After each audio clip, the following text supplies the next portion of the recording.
Oke, ya kita lanjut ke materi berikutnya. Itu adalah pengantar umum testing dan implementasi sistem informasi. Ya, oke, kita langsung.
Ya. Oke, yang pertama, ya mengapa software itu harus berkualitas?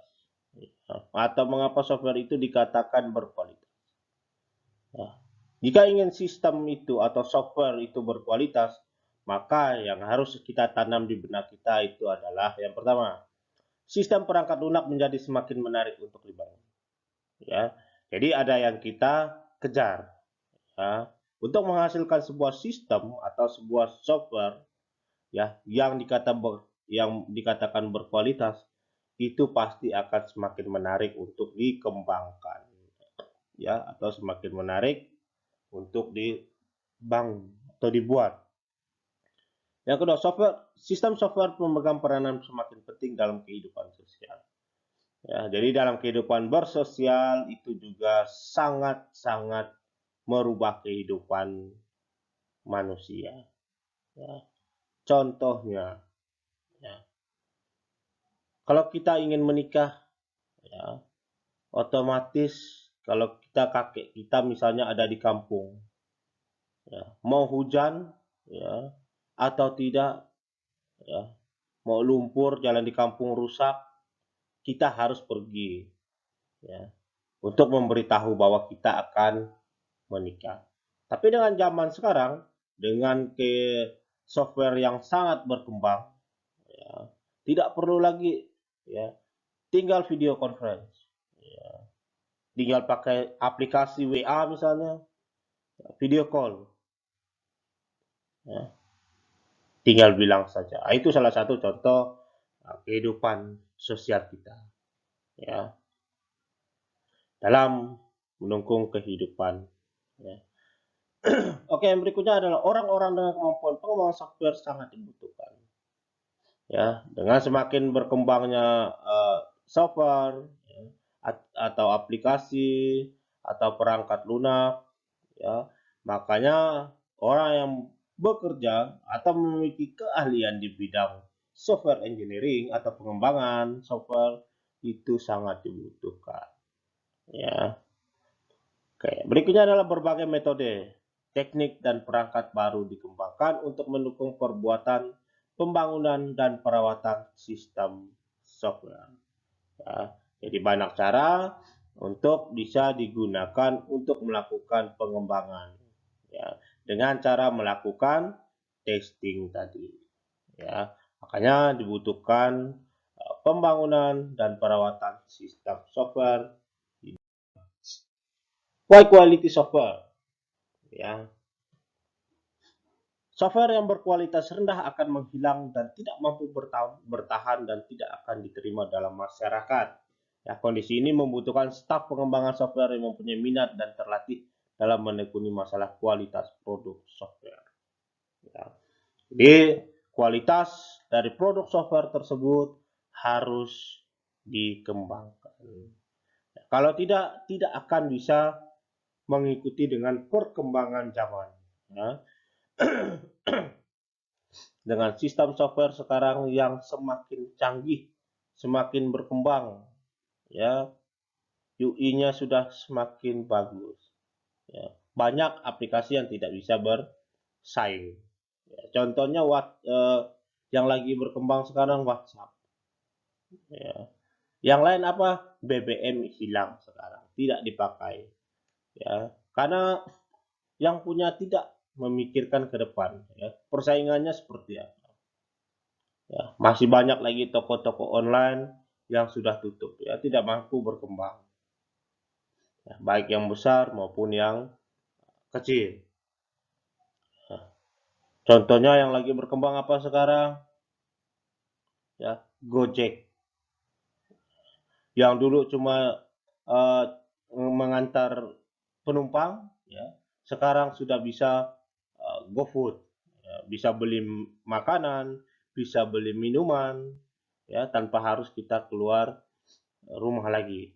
Ya, kalau tidak yang lain tidak mampu bersaing, ya akan ketinggalan. Ya, itu cara dari Gojek untuk meraih kesempatan. Ya, karena ada kesempatan di situ.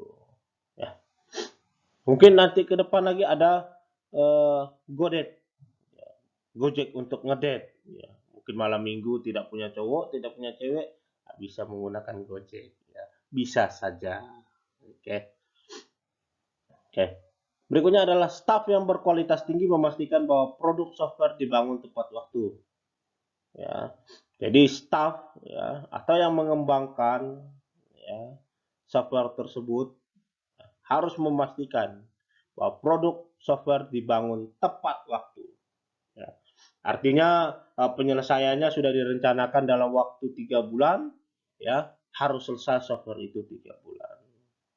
Ya. Dengan biaya yang terencana. Ya. Jadi biayanya habis berapa harus tahu, ya. Jangan sampai tengah jalan belum selesai biayanya sudah habis. Oke, kita akan bahas satu persatu, ya. Yang pertama itu adalah reliability, ya. Apa itu reliability? Itu adalah kehandalan, ya. Kemampuan perangkat lunak untuk mempertahankan tingkat kinerja untuk jangka waktu tertentu, ya. Jadi sistem yang kamu buat itu harus handal, ya. Kita punya waktu, ya, seperti barang elektronik, ya. Kalau barang elektronik misalnya kalau kayak lampu dihidupkan, dia mati hidup 100 atau 1000 kali. Jadi dia sudah setting di situ, ya. 1000 kali dia harus rusak, ya. 1000 kali dia rusak. Jadi sistem kita juga harus seperti itu, harus handal, ya. Jangan sampai kita sudah target sistem kami bisa berjalan normal itu adalah 2 tahun. Pada saat kenyataannya, ya, tahun pertama biasa untuk aksesnya 5 detik jadi 10 detik. Nah, itu. Jangan sampai sistem Anda berubah, ya, dari jangka waktu yang sudah ditentukan. Ya. Hal ini juga didefinisikan sebagai probabilitas atau peluang kegagalan saat beroperasi. Ya, walaupun ya dia 10 detik baru bisa menghasilkan apa yang diinginkan dia, tapi di depan kita sudah mendefinisikan dia 5 detik. Ya, itu lama-kelama menjadi probabilitas atau peluang kegagalan saat beroperasi. Ya, yang meliputinya apa? Ketepatan. Ya, hasil yang dihasilkan bisa saja tidak tepat. Ya, jadi yang harus kalian buat adalah bagaimana dia konsisten. Ya, waktunya 5 detik, keluarnya 2 tahun lagi pun tetap 5 detik. Ya, ketepatannya pasti tidak berubah-ubah sesuai dengan waktu yang ditentukan. Ya. Toleransi kesalahan itu harus kecil. Ya, jangan sampai salah input misalnya nama ke input satu error dia. Nah, itu jangan sampai. Ya, paling cuma memberikan peringatan bahwa tidak boleh angka. Ya. Jadi jangan sampai kesalahan kecil membuat sistem menjadi error. Ya. Berikutnya harus konsisten. Konsisten artinya di dalam sini adalah berikutnya adalah correctness. Ya.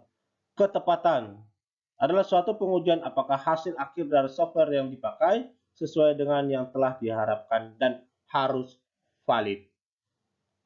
Ya, seperti saya sudah bilang, dia harus tepat. Ya. Apa yang diinginkan, hasil apa yang harus dia cari itu harus sesuai dengan apa yang diinginkan. Harus valid. Itu adalah correctness.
Berikutnya adalah usability atau kegunaan.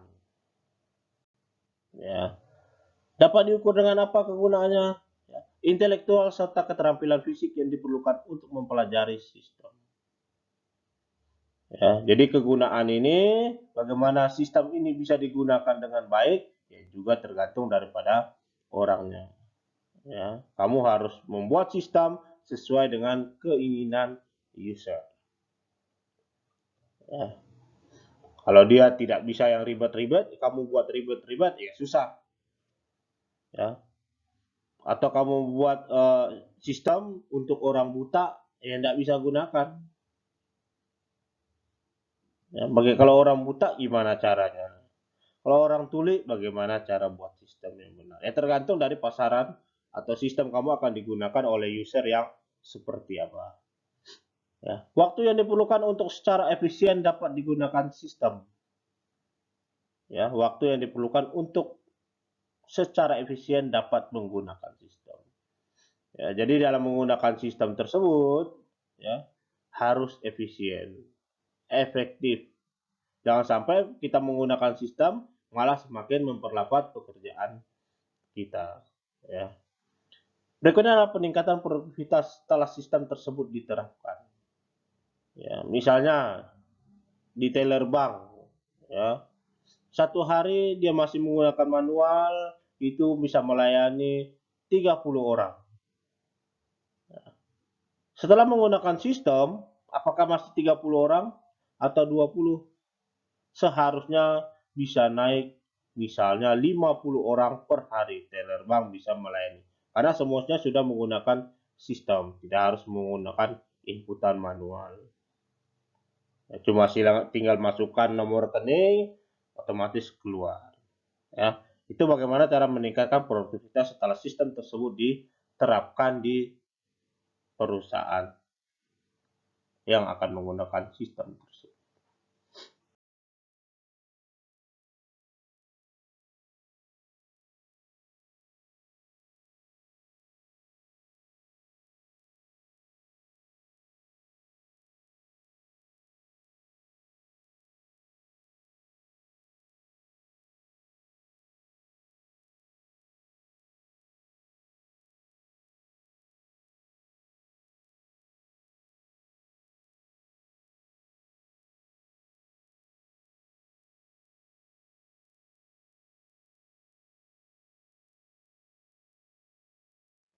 Oke, berikutnya adalah maintainability. Ya, software memiliki tingkat pemeliharaan yang sederhana jika mudah untuk dipahami. Ya, jadi dalam penggunaan jangan sampai mempersulit ya si user atau yang akan menggunakan sistem tersebut dan gampang diperbaiki. Ya, jangan sampai kalau rusak diganti semuanya, tidak bisa. Ya. Atau kapan dia akan rusak, misalnya 2 tahun lagi dia akan rusak, tidak bisa saja 1,5 tahun atau 1 tahun dia bisa rusak. Ya, itu yang disebut dengan maintainability tidak dapat diukur secara langsung. Ya, kita tidak bisa mengukur sistem itu kapan rusak, kapan errornya seperti apa, ya, kita tidak bisa memprediksinya dengan tepat. Ya. Oke, yang berikut adalah MTTC, Mean Time to Change. Adalah waktu yang diperlukan untuk menganalisis, merancang, dan mengimplementasikan perubahan yang dilakukan. Ya, jadi perubahannya harus kamu catat setiap waktu. Oke, ini adalah tugas yang pertama ya.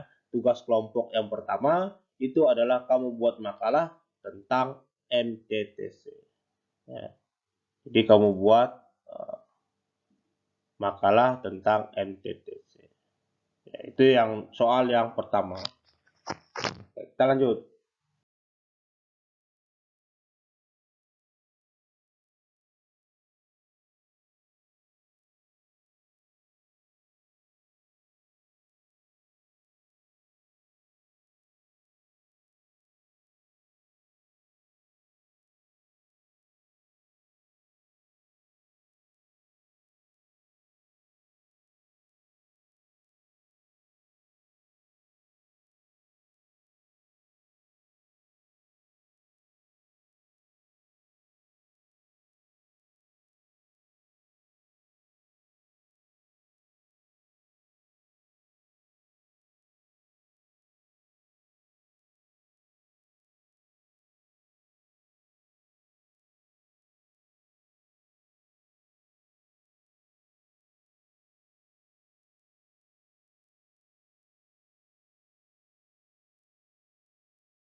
Nah, menggunakan pendekatan teknik bagi pengembangan software. Ya, jadi kalau kamu untuk mau mengembangkan software, kamu harus punya teknik atau punya strategi masing-masing. Ya, berarti kamu harus menerapkan apa? Menerapkan ini. Yang pertama, proses pengembangan akan dipahami dengan baik. Ya, jadi kamu harus memahami ya pengembangan, ya, caranya, waktunya, ya, apa yang akan dirubah, sistem itu alurnya seperti apa, kamu harus paham. Kalau tidak paham, tidak bisa. Ya, proyek-proyek yang sudah dirancang dengan baik, artinya kamu sudah membuat strateginya. Ya, tahapan-tahapan sudah kamu buat. Ya, jadi proyek-proyeknya kamu sudah tahu. Apa yang kamu rubah, apa yang kamu capai, yang ingin kamu cari tahu seperti apa, itu sudah kamu buat. Ya. Oke, model siklus pengembangan terdefinisi dan sudah menjadi standar pengembangan software. Ya, jadi model siklusnya atau alurnya itu harus sesuai dengan standar pengembangan software. Ya, biasa pengembangan software itu punya standar-standarnya masing-masing, punya ISO-nya masing-masing. Ya, ISO itu apa Pak? Ah, nanti kamu cari. Ya, ISO ada banyak.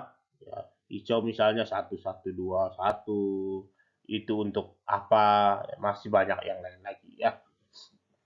Itu contoh misalnya ya. Kalau saya pun tidak hafal ya, kurang hafal untuk seperti apa ISO-nya. Oke, berikutnya patokan yang tetap bagi produk-produk software yang ada. Ya, jadi apa yang ingin kalian cari, apa yang target seperti apa, sistemnya mau seperti apa, kalian harus punya patokan-patokan tersendiri. Ya. Ukuran yang harus dikerjakan untuk mengevaluasi kualitas proses dan produk. Ya, kalian tahu harus tahu ukurannya seperti apa. Ya. Komponen-komponen yang bisa digunakan ulang. Ya, di sini kita melakukan pengembangan, bukan pembuatan awal ya. Kalau mau mengembangkan, kalian harus tahu komponen yang bisa digunakan ulang seperti apa.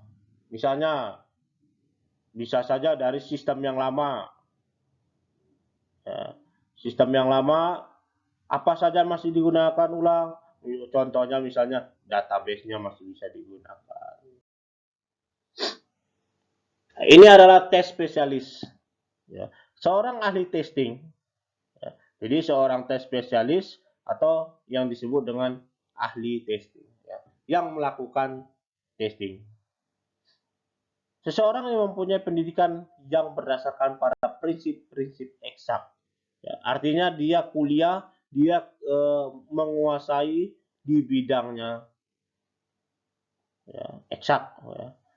Prakteknya dan proses-proses yang jelas. Dan yang mempunyai fokus spesifik pada satu bidang khusus dalam bidang perangkat lunak, yaitu testing perangkat lunak. Ya, kita komputer belum tentu bisa melakukan testing dengan baik dan benar, ya, karena ada bagian-bagiannya, ya, seperti itu ya.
Seorang ahli testing adalah orang yang terlatih sebagai engineer yang mempunyai. Ya, jadi seorang ahli testing harus punya ini. Ya, pengetahuan akan prinsip-prinsip testing. Ya, jadi dia harus tahu prinsip-prinsip daripada testing itu sendiri. Ada beberapa prinsip testing. Ya, ada beberapa prinsip testing.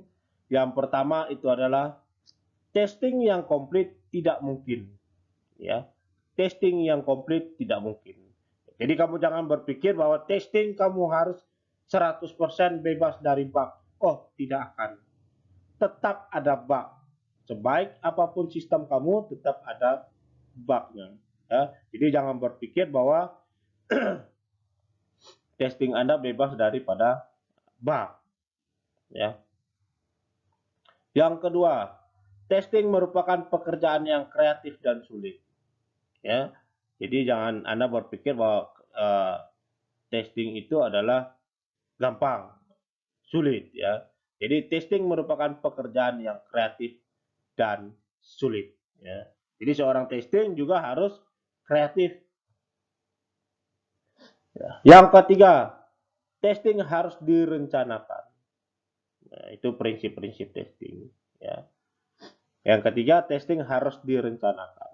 Ya. Jadi tidak asal mau melakukan testing, ya udah testing aja, enggak bisa. Ya, harus direncanakan terlebih dahulu. Berikutnya, testing berbasis pada resiko. Ya, jadi testing itu adalah berbasis pada resiko. Ya, kamu melakukan testing bisa saja menyebabkan error pada bagian yang lain. Ya. Yang kelima, testing harus dibedakan dengan debugger atau yang dilakukan oleh programmer. Ya, testing harus dibedakan dengan debugger. Tulisnya debugger atau programmer. Ya, jadi seorang testing harus beda dengan programmer. Ya, jadi seorang testing itu pekerjaannya beda sama dengan programmer. Ya, testing orang melakukan testing belum tentu bisa melakukan coding dan orang coding belum tentu bisa melakukan testing. Ya, itu berbeda pekerjaan. Ya. Dan yang keenam itu adalah alasan untuk penting diadakannya testing. Ya, peranan proses dalam kualitas software. Ya. Jadi untuk menghasilkan software yang berkualitas itu membutuhkan proses. Ya, ini adalah definisi proses dalam domain ilmu teknik perangkat lunak. Ya. Sekumpulan metode, praktek, standar, dokumen, aktivitas, kebijakan, dan prosedur yang digunakan oleh para ahli perangkat lunak untuk mengembangkan dan merawat sebuah sistem perangkat lunak. Dan hal-hal tersebut berasosiasi dengan hasil karya seperti proyek dan rencana pengujian, rencana dokumentasi, kode, dan manual. Ya. Jadi semua tahap ini disebut dengan proses sampai sebuah testing atau pengembangan software itu berjalan dengan baik ya, sampai selesai. Itu disebut dengan proses.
Oke, kita lanjut.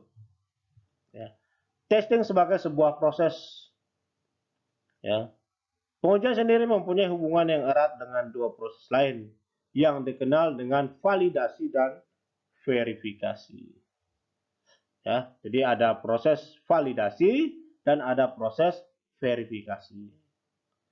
Ya. Jadi yang pertama itu adalah validasi atau pengesahan atau validasi.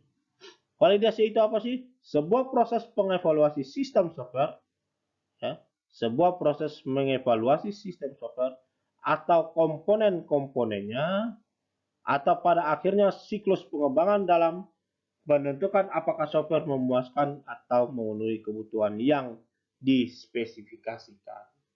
Ya, jadi mengesahkan, mengecek, ya, sudah sesuai dengan standar-standar yang dibuat atau belum.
Ini notanya. Validasi biasanya berasosiasi dengan eksekusi tradisional yang berbasis pengujian, yang mana melatih atau menguji coding dengan kasus uji coba. Ya, jadi validasi artinya kita mencoba program dengan melakukan uji kasus. Artinya kita melakukan penginputan di dalam sistem tersebut. Ya, makanya disebut dengan eksekusi tradisional. Nah, itu disebut dengan validasi. Ada tahap berikutnya adalah verifikasi. Verifikasi itu apa? Suatu proses pengevaluasi sistem software atau komponen terkait apakah produk yang dikembangkan berdasarkan fase yang telah disepakati, ya, memuaskan atau memenuhi kondisi yang telah diinginkan pada pemulaan fase. Itu adalah verifikasi, ya. Jadi kita cari tahu di sini, ya, apakah tahap-tahap yang sudah kita lakukan itu sudah sesuai dengan standar-standar yang ada. Ya. Misalnya, ya, setelah perencanaan, berikutnya apa? Setelah coding, berikutnya apa? Dan seterusnya. Ya, karena dia menggunakan metode-metode yang sudah kita siapkan. Jangan sampai ada tahap yang terlewatkan. Nah, itu yang dijaga. Ya. Karena biasanya kalau ada fase yang terlewatkan, pasti ada yang akan kurang daripada sistem tersebut nanti. Oke.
Ya, notnya ya.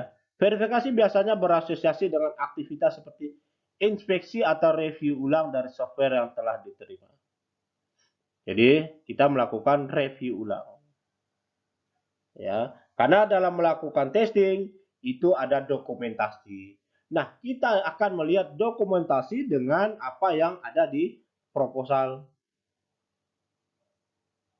Ya, tahap-tahapannya seperti apa, sistemnya harus seperti apa. Nah, itu kita melakukan inspeksi atau review ulang dari software yang telah diterima daripada pembuat software atau pengembang software tersebut. Pengujian secara umum dideskripsikan sebagai sekumpulan prosedur yang dibuat untuk mengevaluasi beberapa aspek dari perangkat lunak yang dibangun. Nah, jadi pengujian secara umum dideskripsikan sebagai kumpulan prosedur yang dibuat untuk mengevaluasi beberapa aspek dari perangkat lunak yang dibangun. Ya. Jadi itu adalah prosedur-prosedur apa saja yang akan kita lewati. Ya. Berikutnya adalah pengujian juga digambarkan sebagai sebuah proses untuk mengungkapkan kelemahan dari software dan untuk membangun software yang mencapai faktor-faktor yang telah dispesifikasikan dan dijadikan sebagai patokan penilaian kualitas sebuah software. Ya, jadi pengujian ini sangat-sangat penting.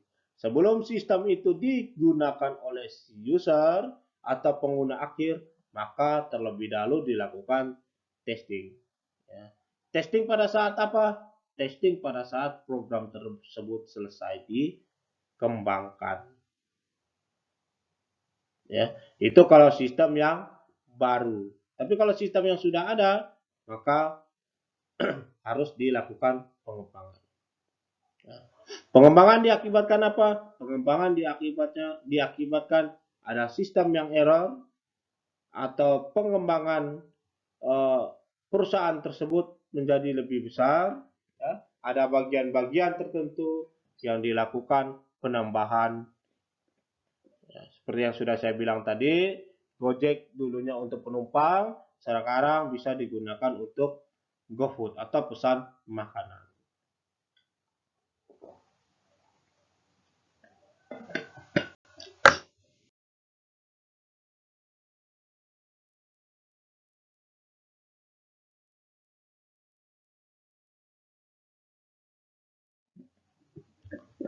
Oke, berikutnya adalah testing sebagai sebuah proses.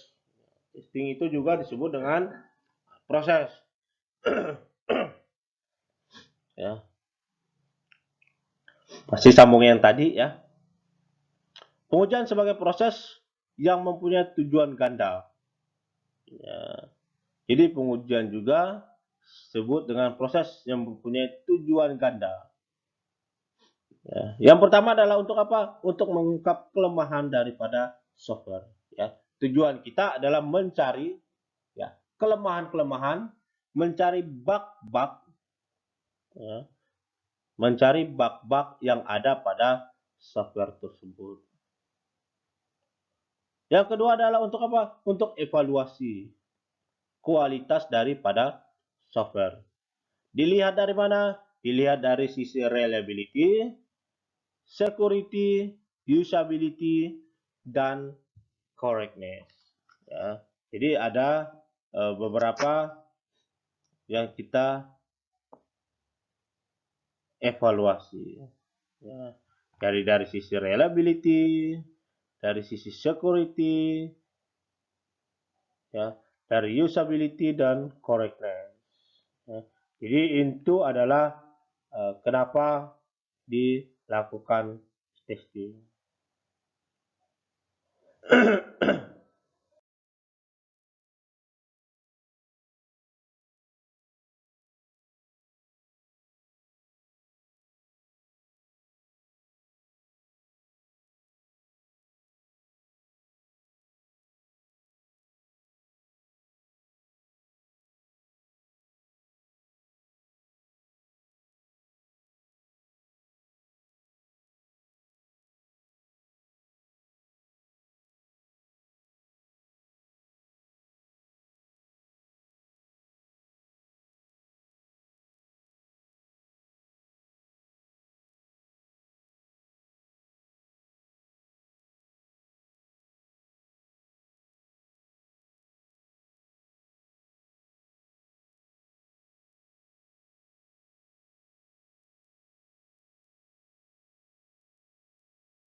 Nah, berikutnya adalah testing versus debugging. Ya. Oke, yang pertama itu adalah debugging atau debugging, ya. Atau lokalisasi kesalahan, ya. Mencari tahu di mana lokasi kesalahan tersebut. Adalah sebuah proses atau debugging adalah sebuah metode yang dilakukan oleh para program dan pengembangan perangkat lunak untuk mencari dan mengurangi bug atau kerusakan di dalam sebuah program komputer atau perangkat keras sehingga perangkat tersebut bekerja sesuai dengan harapan. Ya, maka dilakukan debugging. Tahu dari mana di situ ada masalah? Tahunya dari pada si testing. Jadi yang melakukan testing tadi, dia melakukan testing, selesai melakukan testing, dia memberi catatan. Ya. Misalnya, oh di bagian A ada terjadi masalah, di bagian B ada masalah, di bagian C ada masalah. Berikutnya yang melakukan pencarian itu adalah si programmer yang akan memperbaiki sistem tersebut. Ya, jadi bukan si testing.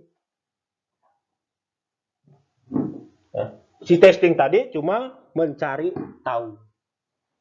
Ya, apakah ada kelemahan-kelemahan daripada sistem tersebut. Dilakukan debugging untuk apa? Yang pertama, memberikan lokalisasi kesalahan atau kelemahan. Mencari tahu di mana letak masalah tersebut. Ya, belum tentu error A, masalahnya di A. Belum tentu ya. Bisa saja masalahnya di B dan di C. Makanya dilakukan tracking atau pencarian kesalahan. Atau dilakukan debugging. Ya. Lokalisasi kesalahan. Nah, yang menyebabkan dia error, masalahnya di mana? Error A belum tentu masalahnya A. Makanya harus di tracking dulu, dicari tahu masalahnya di mana. Baru berikutnya adalah memperbaiki codingnya. Ya. Jadi masalahnya di mana, bugnya di mana, berikutnya adalah memperbaiki codingnya. Setelah codingnya diperbaiki, berikutnya melakukan pengujian kembali coding yang sudah dibuat. Apakah error akan muncul lagi atau sudah diperbaiki.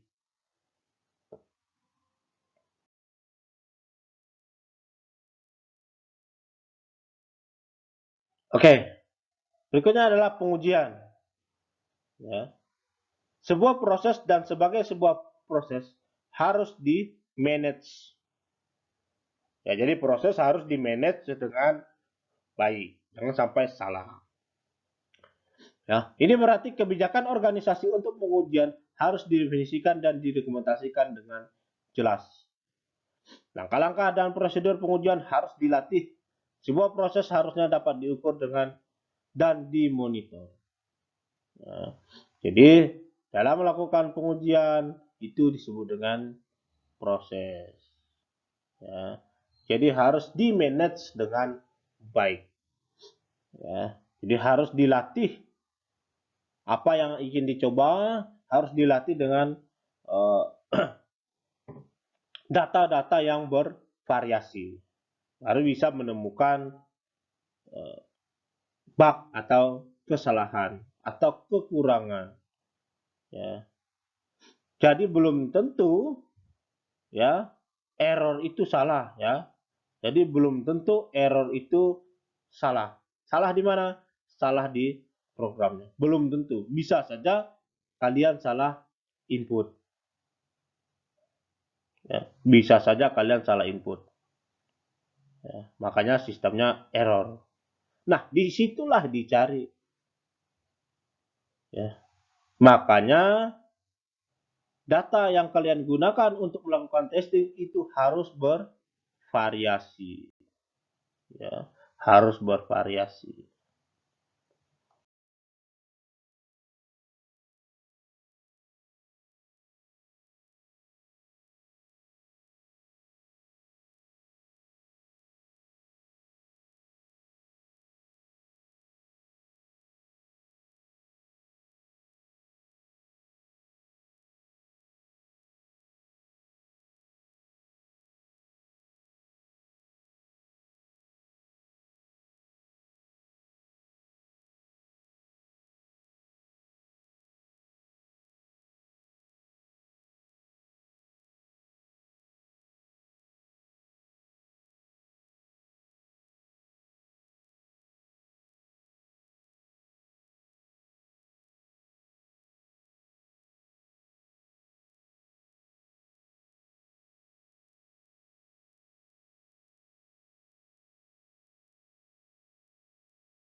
Oke, berikutnya.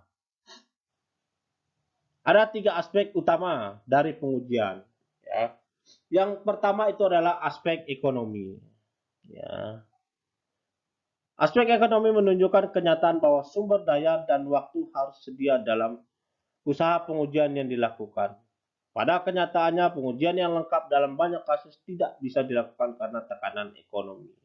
Sebuah organisasi harus menstrukturkan dengan jelas proses pengujian yang akan dilakukan, sehingga proses pengujian dalam melakukan dengan anggaran yang jelas dan tepat waktu serta dapat memenuhi kebutuhan user. Ya, jadi si perusahaan tersebut harus membuat dokumen. Ya, artinya dia ingin sistemnya seperti apa sih? Apa yang harus dikembangkan? Atau ada masalah seperti apa? Ya, jadi yang akan melakukan testing itu tahu apa yang harus dikerjakan dan apa yang tidak harus dikerjakan. Kamu seorang testing juga harus tahu, ya, jangan sampai sok-sok pintar, wah ini saya kerjakan aja semua, oh enggak bisa, ya, karena kamu hidup dari situ. Ya. Jangan sampai kamu melakukan testing, perbaiki aja semua. Oke, itu adalah aspek ekonomi. Ya. Banyak yang melakukan pekerjaan, ya, di tengah jalan uangnya kurang. Ya. Karena harus minta ditambahkan ini, minta ditambahkan itu, ujung-ujung uangnya tidak cukup dan tidak selesai. Ya. Dia harus tahu, ya, kebutuhan user seperti apa, anggarannya seperti apa, waktu pengerjaannya berapa lama. Ya, itu harus jelas. Ya. Oke, lanjut.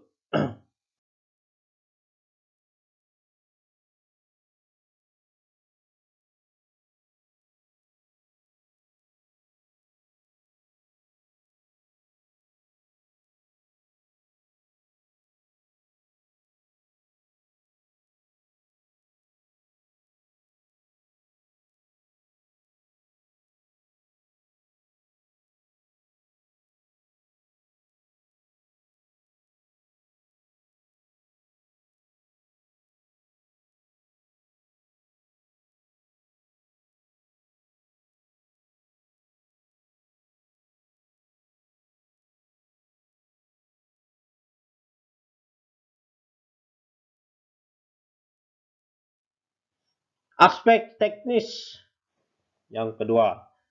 Aspek teknis dari pengujian menunjukkan teknik-teknik, ya, langkah-langkah, strategi apa yang kalian gunakan.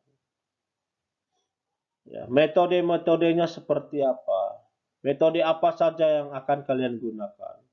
Ukuran-ukuran daripada waktu, ya, ukuran sistem tersebut harus seperti apa, ya, itu harus jelas. Dan perangkat-perangkat yang digunakan untuk menjamin bahwa software yang dites sudah bebas dari kelemahan-kelemahan dan handal untuk dijalankan dalam kondisi dan tekanan yang dimungkinkan ketika dioperasi. Ya, jadi harus jelas. Ya, jadi aspek teknis jangan sampai salah. Ya, jangan sampai salah ambil metode. Ya, kalian ingin mengembangkan sistem, kalian ambil metode yang pembuatan dari awal. Ya, harus tahu mana yang digunakan untuk pengembangan dan yang digunakan dari awal. Ya. Yang ketiga adalah aspek manajerial. Ya, aspek manajerial menyangkut kesiapan pihak perusahaan dalam menerapkan sistem baru. Ya, jadi perusahaan tersebut sudah bisa menggunakan sistem yang baru atau tidak. Sudah siap atau belum. Ya. Kalau belum, harus dilakukan pelatihan dan sebagainya. Ya.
Ah, oke.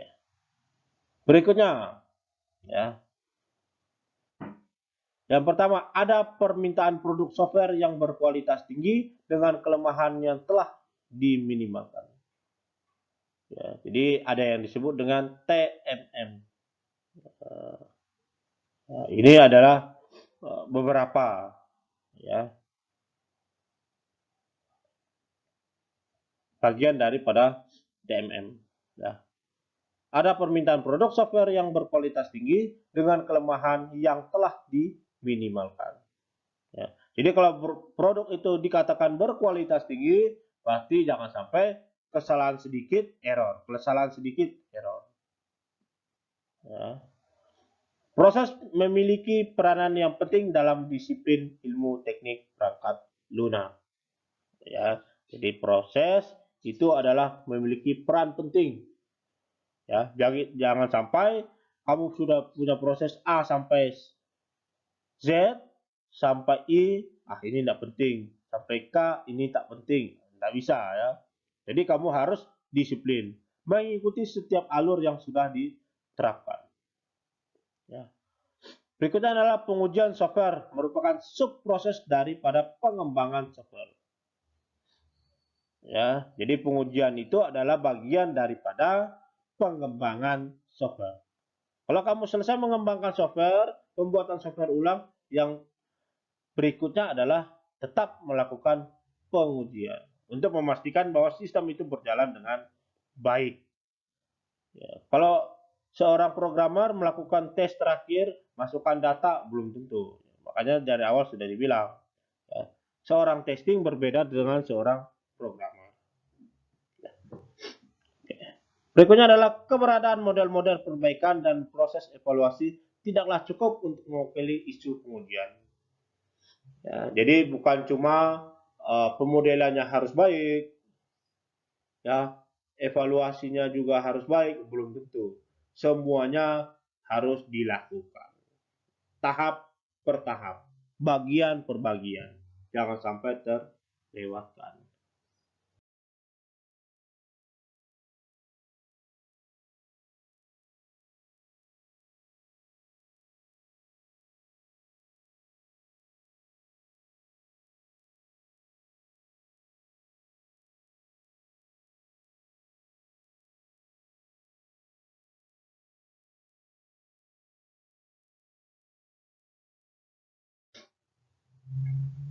Berikut adalah keuntungan dari pengujian serta proses perbaikan.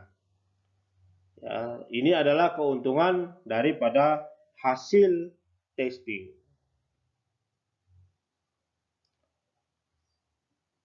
Yang pertama adalah pengujian yang bagus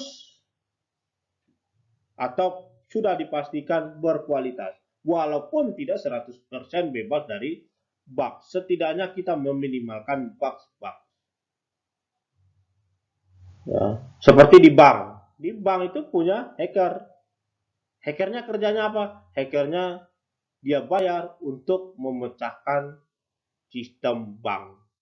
Bagaimana cara mendapatkan bug daripada sistem bank tersebut? Dia dibayar untuk itu, merusak sistem bank. Ya, kerjaannya itu. Sebelum orang lain merusak, mintanya lebih mahal lagi. Ya. Jadi itu keuntungan daripada pengujian. Ya, pengujian yang bagus atau berkualitas. Software pasti dikatakan berkualitas tinggi. Pasti. Ya. Kemampuan untuk mewujudkan anggaran sesuai dengan tujuan dan terjadwal jelas. Perencanaan yang baik. Ya. Kemampuan untuk memenuhi tujuan pengujian yang telah ditentukan. Ya, jadi kemampuannya jelas. Ya. Dan dia tahu karyawan-karyawannya sudah bekerja pada bagiannya masing-masing.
Oke, kenapa software berkualitas? Kriteria yang mempengaruhi kualitas software menurut Michael. Kriteria yang mempengaruhi kualitas software. Jadi ini yang mempengaruhi kualitas software. Satu, sifat-sifat operasional daripada software tersebut. Ya, jadi sifat-sifat operasional dari software tersebut atau produk operation. Yang kedua, kemampuan software dalam menjalani perubahan. Ya, atau produk revision. Yang ketiga adalah daya adaptasi atau penyesuaian software terhadap lingkungan baru atau produk transition. Ya, ini tugas saya tidak jelaskan. Ini akan menjadi tugas pribadi. Ya. Kalau tadi tugas kelompok, ini adalah tugas pribadi. Ya. Tugas pribadi yang pertama itu adalah kamu cari tahu. Ya. Produk operation ada berapa? Sebutkan dan jelaskan. Ya, produk revision itu ada berapa? Sebut dan jelaskan. Ya. Dan produk transition itu ada berapa? Silakan kamu sebutkan dan jelaskan. Ya. Misalnya produk operation itu ada 4. Ada correctness, ada reliability, integritas, efisiensi, ya. Produk revision ada apa saja? Misalnya ada maintainability, flexibility, testability. Silakan Anda sebutkan dan Anda jelaskan. Ini adalah tugas pribadi yang pertama. Yang tadi tugas kelompok sudah ada 2 buat makalah. Ya, sekarang adalah tugas pribadi yang pertama.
Ini tugas pribadi yang kedua. Ya, ini adalah tugas pribadi yang kedua. Silakan kamu jelaskan ya daur hidup software. Nah, ini adalah daur hidup software. Silakan Anda jelaskan. Ini yang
dan yang ketiga, silakan Anda jelaskan. Dari inisiasi, fase definisi, integration, manajemen dan measures. Nah, silakan Anda jelaskan. Ini soal yang ketiga.